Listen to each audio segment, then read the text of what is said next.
당장에 그런 일본 아이들이 한국이랑 붙으면은 기본적인 능력은 한국 사람이 이깁니다. 여러분 이게 좋은 게 아니에요. 이게 슬픈 현실이에요. 대한민국이 그만큼 경쟁이 빡시단 말이에요. 구독과 좋아요, 알람 설정 감사합니다. 왜 한국 사람들은 일본에 취업하러 가는가? 인데 이건 뭐 지금이야 코로나 시국이고 거기가 이제 한일 관계가 애매하잖아요. 오늘 얘기하는 거는 2019년까지의 이야기입니다. 그러니까 당장 2000년대 들어와가지고 이제 이런 젊은 친구들의 취업자 수의 변화에 대해서 잠깐 들고 왔습니다. 왜 이거를 지금 이 상황에서 들고 왔는가? 뭐죠? 한국에서 아마 이 뉴스가 써서 당장에 20대, 30대 친구들한테는 상당히 핫한 뉴스일 겁니다. 짜잔. LG도 정기 공채 폐지, 연중 상시 채용이 자리 잡는다. 조금 취업 전선에 있으신 바깥 시청자분들이라면 상당히 신경 쓰이는 아마 내용일 거예요. 이 내용 자체가. 당장에 작년만 하더라도 현대자동차가 이걸 쳤는데 그래도 상당히 이제 오랫동안 공채 역사를 갖고 있는 LG그룹이 이번에 이제 한국에서 이제 이런 식으로 발표를 했기 때문에 다른 기업들, 대한민국의 재벌 기업들부터 해가지고 여러 기업들에게 이게 좀 많이 이제 주류가 되지 않겠냐라는 이제 의견이 나올 수가 있단 말이에요. 그러니까 쉽게 말해서 한 번에 이제 막 기간 정해가지고 이때 이제 우리 신입사원들 막 뽑겠습니다. 와 이렇게 뽑았잖아요. 공채라고 해가지고. 그걸 말고 이제 연중 상시 모집, 고용의 유연성을 확보하기 위해서 인재의 풀을 항상 상시 적재적소에 배치할 수 있도록 기업으로서는 좀 이제 어떻게 좋게 한다. 이런 식으로 표현을 하는데 이게 좋다 나쁘다라고 많은 의견이 갈릴 겁니다. 취업 예정자 이런 친구들한테는 악재라는 표현을 많이 쓰죠. 왜냐면 기회가 눈에 보이는 기회가 줄어들 수가 있기 때문에. 이것뿐만이 아니죠. 최근에 이제 코로나 사태다 보니까 안 그래도 대한민국의 취업, 젊은 친구들이 취업하기 힘든 거, 유명 기업에 들어가기 힘든 거, TO가 적은 거, 어제 오늘 이야기가 아니에요. 예전부터 뭔가 그런 거 들어본 적이 있어요. 그렇죠. 안 그래도 스펙부터 해가지고 있잖아. 한국에 취업하려면 스펙, 학점관리, 해외 봉사활동, 그 다음에 어학연수부터 해가지고 짱짱해야 되잖아. 그래서 이제 이렇게 기사에서 왜 이렇게 이제 부정적이라고 생각할까? 한국이랑 외국이랑 고용시장이 다르잖아요. 그러니까 미국처럼 있잖아. You are fire. 이래가지고 당장에 그날 실업자가 되고 상자에 자기 짐 딱딱 들고 나갔다가 우연찮은 기회를 어머나 세상에 자네 우리 회사에 일하지 않겠는가. 당장 내일부터 출근하게. 출근하겠습니다. 그건 이제 흔히 말하는 서양식 있잖아요. 그런 노동 구조면은 상관이 없어요. 이게 상시 채용을 하던. 그런데 우리나라는 그런 나라가 아니에요. 대한민국. 그렇기 때문에 거기에 대해서 괜히 고용의 유연성을 확보하게 되면은 기업이 웬만하면 안 뽑는다. 강제성이 없기 때문에. 그런 식으로 사람들이 걱정을 하는 이유기도 합니다. 할 때마다 이제 그지 유럽은 어떻고 미국은 어떻고 이러는데 다르잖아요. 다르기 때문에 그쪽은 그렇게 하기가 괜찮다는 될 수도 있지만 안 될 수도 있는 확률이 높은 거예요. 그래서 걱정하는 말이 많은 거예요. 그런 와중에 지금 당장에 최근에 고용지표가 실업자가 많이 늘어나고 한국에서도 이렇게 이제 전체적으로 이제 상황이 안 좋다. 경제 최전선에 있는 기업들이 허리띠를 졸라매는 일원으로 어떻게 이제 이런 이제 채용에서 이제 약간 이제 칼질에 들어가는 거죠. 그러면 그게 누구한테 와? 그렇죠. 취준생들한테 오는 거예요. 취업 준비생들한테. 그게 고스란히 오는 겁니다. 그래서 이제 경기가 안 좋구나. 이걸 이제 우리가 일반 사람들이 느낄 수가 있는 거죠. 코로나 시국이기도 한 것도 있고 이 고용시장, 노동시장에 전 세계적으로도 많은 변화가 있습니다. 딱 그런 한가운데예요.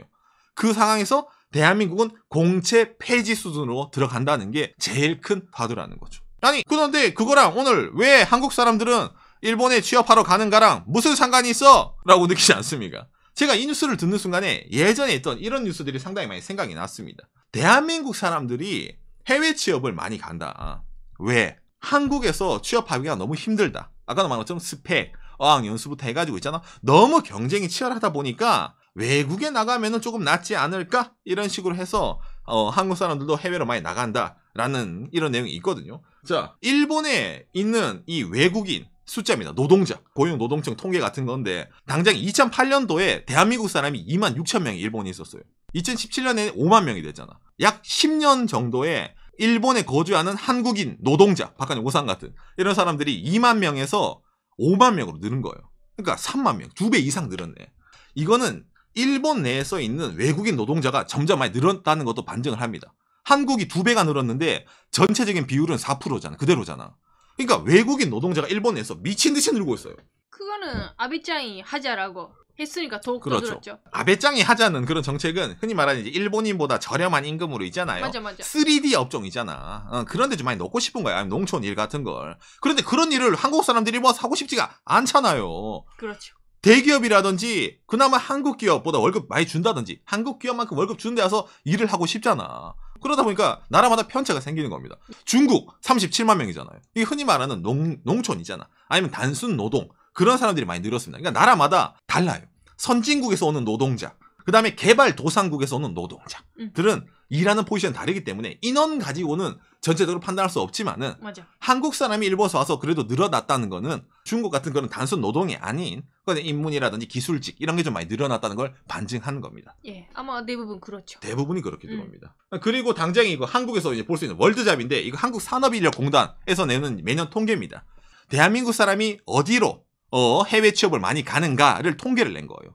당장에 보더라도 2015년부터 2019년까지 통계입니다. 일본이 제일 많습니다. 그러니까 전체적으로 보면 일본이 7,400, 미국이 5,600, 뭐 싱가포르, 중국, 중동 뭐 이렇게 나오는데 당장에 이제 최근에 2019년만 하더라도 일본이 이제 2,400, 그다음 미국이 1,500 이렇게 나오네요.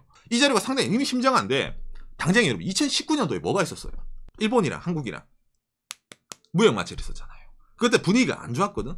분위기 안 좋은데도 불구하고 2019년을 통으로 보면은 그래도 한국 사람이 일본에 가서 취업하는 게 제일 많았던 거예요. 다른 나라에 비해 가지고. 그 정도로 한국과 일본은 일단 가까운 것도 있고 문화적으로도 있잖아요. 그나마 다른 나라에 비해서 바카이 방송이 맨날 일본은 특이합니다. 일본 다릅니다. 이러더라도 솔까말 서양 사람이라든지 다른 중동이라든지 동남아시아 쪽보다는 좀 가까워요. 맞죠. 감성 같은 게. 그래서 그나마 좀 해외에 가서 일하는 사람 치고는 적응하기에는 조금 나은 편이에요. 취업 상황이 어떻길래 대한민국 사람이 일본으로 많이 가게 될까라고 생각하지 않습니까? 그래서 일본의 취업 상황, 현 상황과 대충 어떤 게 많다라는 거를 좀 간략하게 알려드리려고 오늘 이거 들고 왔습니다. 왜 한국 사람이 일본에 취업을 가는가를 설명하려면은 왜 일본으로 갈까라는 걸 먼저 알아야 되잖아요. 대한민국에도 좋은 기업 많잖아. 많아. 삼성, LG, 현대, SK 짱짱한 대기업 맞죠? 아니 오산 그 대기업에 취업하는 사람들 몇 명 된다고? 맞아요. 모두가 다 들어갈 수가 없어요. 맞아. 그렇기 때문에 그 다음에 대기업이 아니면은 뭐 중견기업 아니면 중소기업으로 가려고 하는데 중소기업은 한국에서도 뭐 인터넷 이런 거 하시는 분은 아시겠지만 이미지가 많이 안 좋죠. 뭐 잔업수당이 안 나온 데도 있다더라. 대우도 안 좋다더라. 이런 이제 부정적인 인식이 많이 있어서 중소기업 쪽은 인력이 부족해요. 근데 청년들은 뭐 취업을 안 한다 이런 말이 있잖아요. 그래서 이제 여러 가지 거기서 갈등이 생기기도 하죠. 그런데 중견기업이란 말도 있잖아요. 그래서 대한민국에서 이 중견기업이란 거를 어떤 식으로 정의를 하냐면은 한국 중견기업 연합회라는 게 있습니다. 그래서 중견기업은 전체 기업의 0.7%다.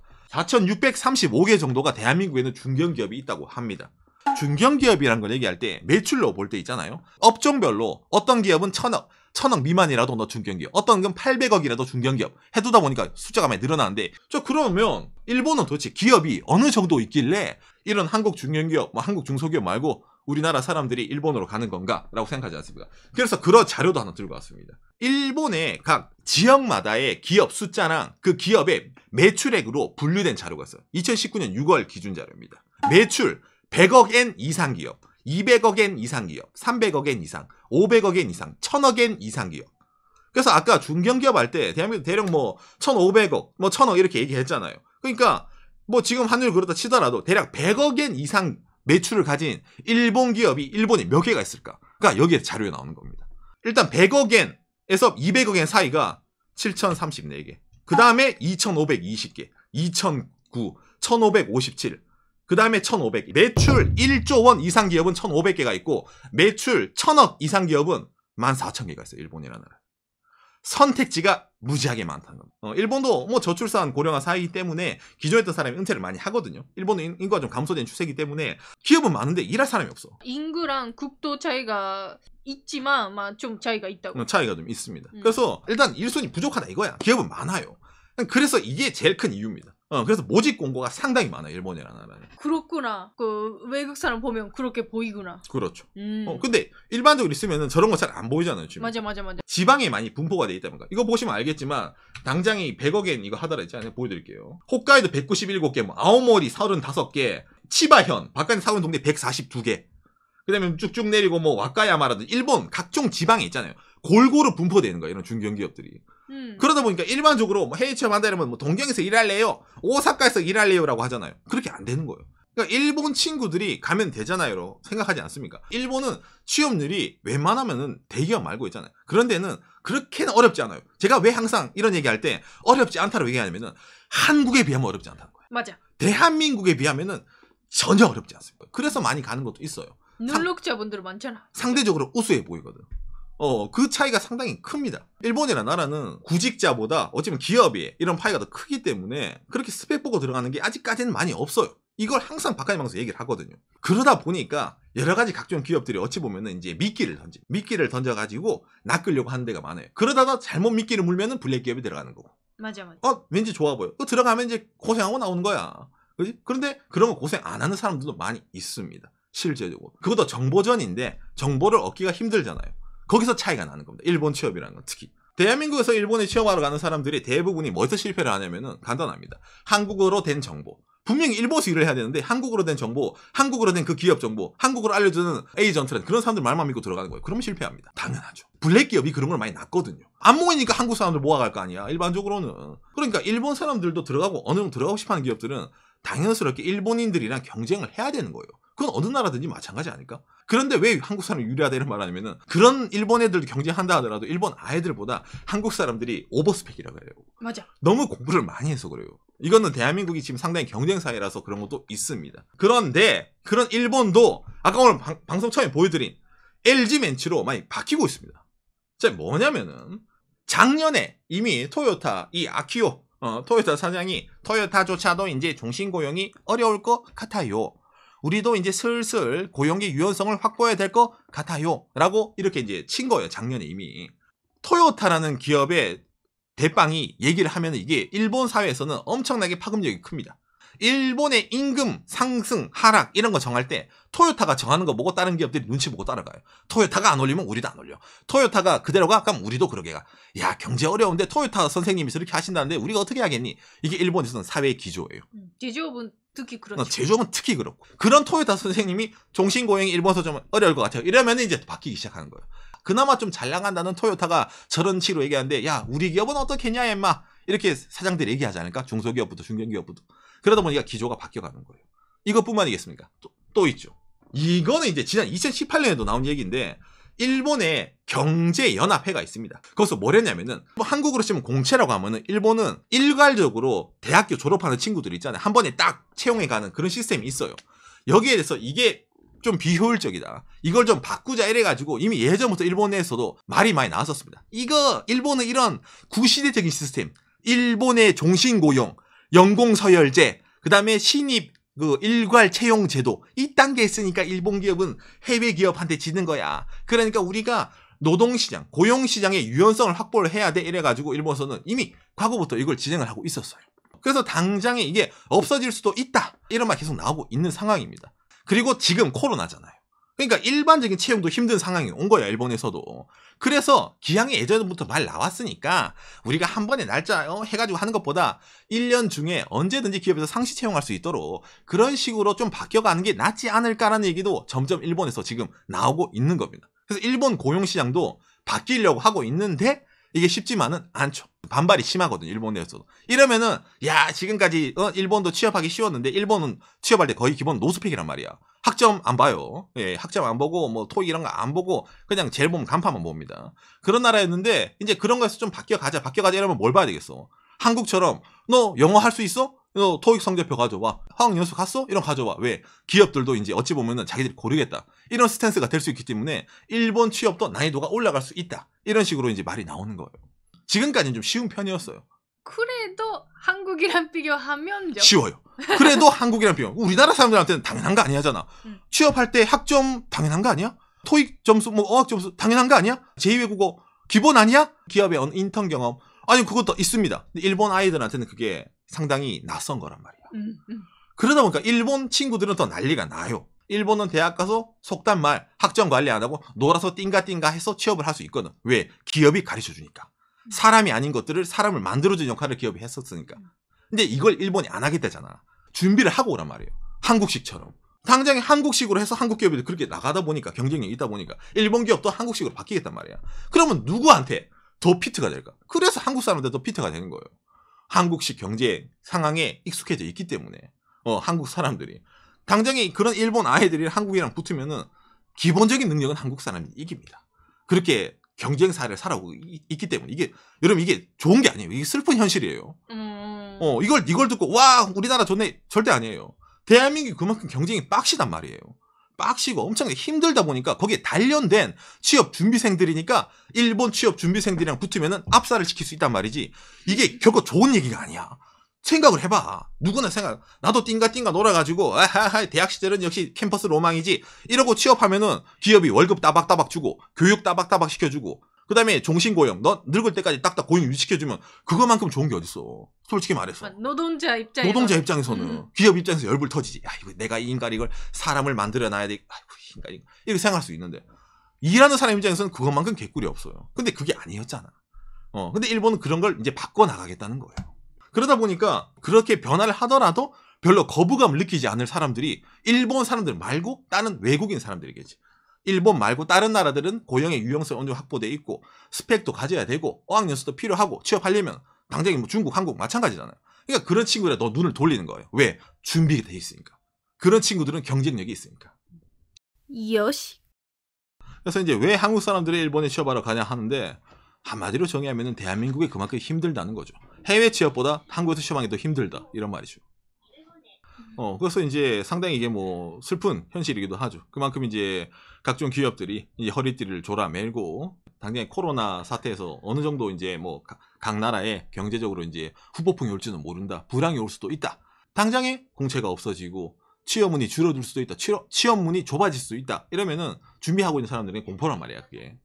일본도 그래서 기존에 있던 직종이 줄어들 수 있고 일본도 불황이 오면은 아까 말한 대로 일본식이 이제 종신고용이 사라지고 일본도 상시 채용으로 가고 드디어 일본도 실력제로 바뀔 수도 있다.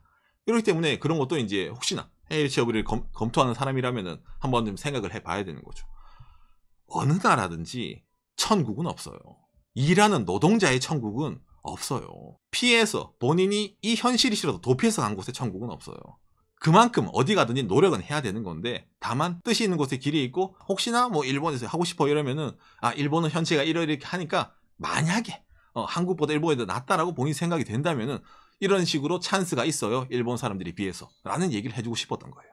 저희가 이렇게 얘기하니까 일본 취업은 뭐 쉽고 좋아요가 아니에요. 쉽다는 거예요. 응. 좋아요가 아니에요. 근데 저희가 저번에 그 블랙기업 호텔병 한 것처럼 블랙기업도 많이 있기 때문에 그거는 들어가는 회사는 잘 생각해야 되고 얼마나 쉽다고 해도 그런 문제는 잘 생각해야 돼요. 들어가기 쉬운 곳이 천국일 수도 있고 지옥일 수도 있고 대우가 한국보다 좋을 수도 있고 나쁠 수도 있고 그거를 확인하고 가는 건 본인 책임이야.